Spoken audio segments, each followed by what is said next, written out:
لاہور شہر جہاں اپنی تاریخ اور دلکشی کے اعتبار سے یکتا ہے، وہیں اپنے دامن میں مغل طرز تعمیر کو بھی سموئے ہوئے ہے۔ انہی ناقابل فراموش عمارات میں مغلیہ دور کی سب سے خوبصورت دنیا کی 5ویں بڑی بادشاہی مسجد بھی شامل ہے۔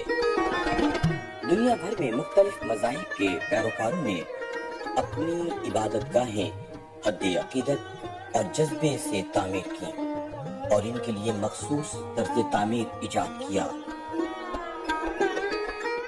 جو ان کے مذاہب اور ثقافت کا آئینہ دار تھا، مگر ایک قدر ان سب میں مشترک رہی اور وہ ہے شان و شوکت۔ مسلمانوں نے بھی اپنی عبادت گاہوں میں جاہ و جلال کا اہتمام کیا۔ مساجد کے ڈیزائن میں وسعت اور بلندی رکھی، اونچی محرابیں، کشادہ در اور مدور گنبد بنائے۔ بادشاہی مسجد ان تمام مساجد میں اپنے شکو، وسعت اور شاہانہ طمطراق میں نمایاں مقام رکھتی ہے۔ اگر پاکستان کی ہیریٹیج کی امپورٹنس کے حوالے سے بات کی جائے تو وی آر سو بلیسڈ کہ ہم نے اتنا ڈائیورس اور اتنا ایک ملٹی اسٹائل جو آرکیٹیکچر ہیریٹیج جو ہے وہ انہیریٹ کیا ہے۔ ہمارے ایسٹس بہت زیادہ اسٹرانگ ہے، ہماری لیگیسی بہت زیادہ باؤنڈیفل اور بہت ڈائیورس۔ ہمارے پاس اتنی ورائٹی مونومنٹس کی ملتی ہے کہ جتنی شاید ہی دنیا کے کسی اور ملک، کسی اور خطے میں اتنا ڈائیورس قسم کا ہیریٹیج ہمیں دیکھنے کو ملے۔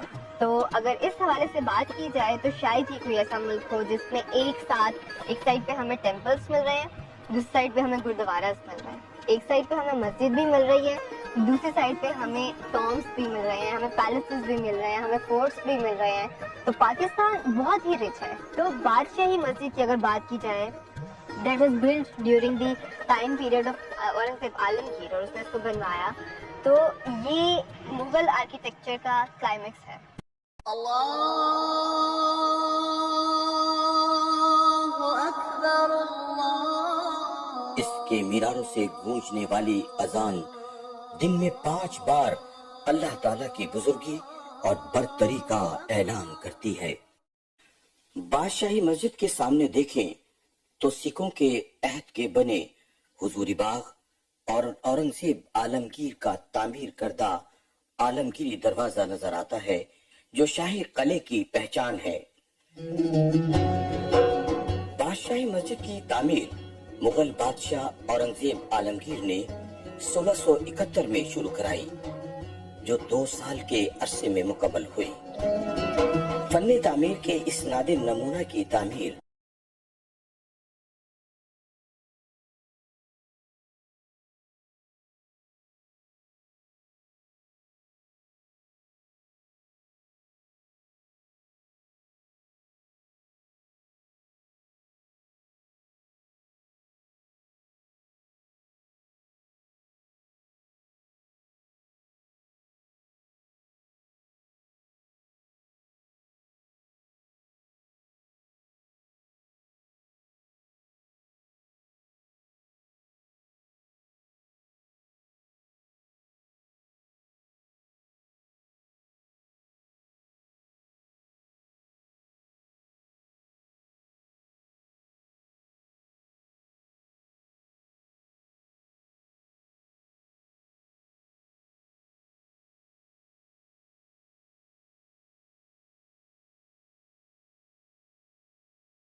آرکیٹیکچر میں اتنی کنٹریبیوشن نہیں کی. اگر ہم ایک باغ بنایا جسے آرام باغ کہا جاتا ہے، پھر جب اس کا بیٹا ہمایوں تک نشین ہوا تو شیر شاہ سوری نے اس کے خلاف بغاوت کر دی اور اس کو ملک چھوڑ کے جانا پڑا، ایران چلا گیا وہ. تو شاہ تماسپ جو اس وقت ایران کا بادشاہ تھا اس نے ہمایوں کی بہت مدد کی.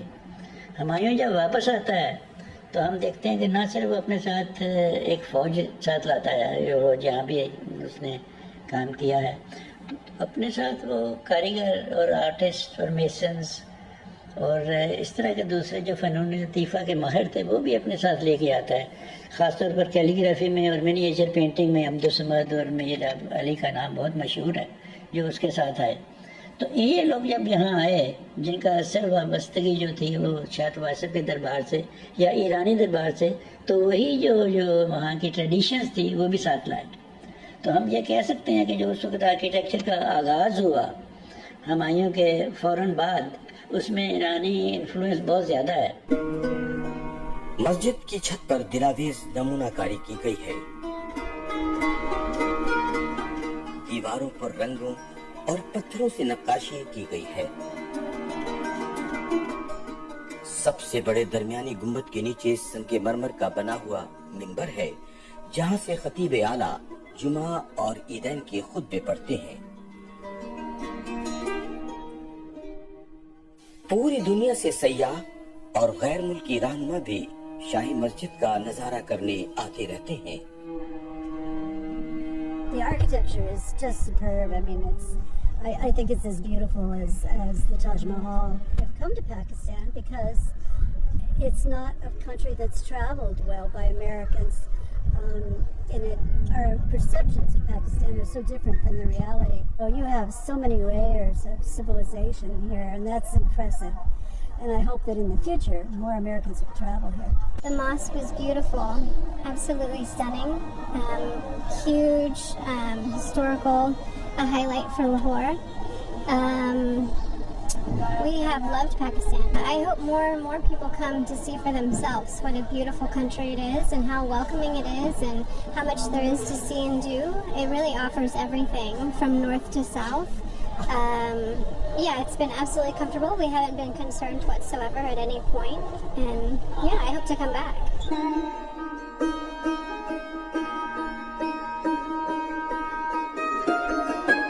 مسجد کے اس حصہ میں مرمری سلے استعمال کی گئی ہیں. دیواروں پر موٹی سترکاری ہے. ازارہ سنگ ابری کا ہے. ایوان کے منڈیر پر کنگرے اور کونوں پر سنگ مرمر کی شرفہ دار برجیاں ہیں جو مغلوں کے طرز تعمیر کی نشاندہی کرتی ہیں. ہم جب بادشاہی ماسک کو انٹر کرتے ہیں سیڑھیاں چڑھتے ہیں اور وہ اتنا بڑا سارا ایوان نظر آتا ہے، ہم یوزلی اندر چلے جاتے ہیں سیدھے وہاں جوتی شکل اتار کے. اس کے لیفٹ اور رائٹ دونوں سائڈ پہ آپ دیکھیے تو سینٹر کی جو پٹی ہے ڈیڈو جس کو ہم کہتے ہیں، اس پہ ایک ریڈ سٹینسو میں ہی کارونگ ہے جو کہ جھالر کی شیپ میں ہے. اس میں ایک پھول لٹک رہا ہے اور ایک بیل لٹک رہی ہے. ایک آئرس کا ایک لوٹس فلاور جو ہے وہ الٹا ہوا ہے، ایک کلی ہے اور ایک پھول ہے. اور وہ جھالر فارمیشن جو ہے ہمیں مغلوں کے دور میں ملتی ہے اور یہ اسپیسیفکلی ہمیں ٹرکش آرٹ میں ملتی ہے. فریسکو پینٹنگ جتنی ہمیں ایوان میں ملتی ہے اس میں 3-4 میجر ایلیمنٹس ہیں. اس میں ایک واز موٹو ہے جس کے اندر یہ ایک پورا گلدستہ فارم میں نکل رہا ہے، بلکہ ایک جگہ ایسے ہے جہاں تشتری ہے، اس پہ پھل ہے. انار کا پھل ہم سینٹر والے کو کہہ سکتے ہیں، سائڈوں میں ہم آم کہہ سکتے ہیں، ناشپاتی بھی کہہ سکتے ہیں، بٹ زیادہ چانسز یہ کہ لوکل ہے تو یہ آم ہوگا. اور اس کے اوپر پھر ایک وہ پورا گلدستہ سا نکل کے آتا ہے. یہ فارمیشن بہت انٹرسٹنگ ہے. اس فارمیشن کی 2 جگہ سے کنیکشن ملتی ہے ہمیں. ایک ہمارے پاس یہاں لوکل انڈیجنس فارمیشن ہے پورنا کلاسا کی. ایک فارمیشن ہے سمپل جھاڑ اور وہ آرچز میں بنی ہوئی ہے، فالس آرچ ہم اسے کہہ سکتے ہیں. پھر ہمیں جو ایک مین انٹرسٹنگ موٹو وہاں نظر آتا ہے وہ سائپرس کا ہے. سائپرس انڈیجنس انڈیا کا نہیں ہے، یہ انڈیا میں بابر کے ٹائم پر آیا اور یہاں پر لگایا گیا. پھر ان کے گارڈنز میں بھی وہ موجود ہے. سمبلزم میں اگر ہم بات کرتے ہیں تو صوفی سمبلزم سروں کے درخت کو اپ رائٹ ہیومن کہتی ہے. ہم کورٹ یارڈ سے گزر کر جب مین مسجد کی بلڈنگ میں جاتے ہیں جہاں پہ آرچز ہیں تو اس کی بھی جو سائڈیں ہیں جو دونوں طرف دیواریں ہیں بہت چوڑی،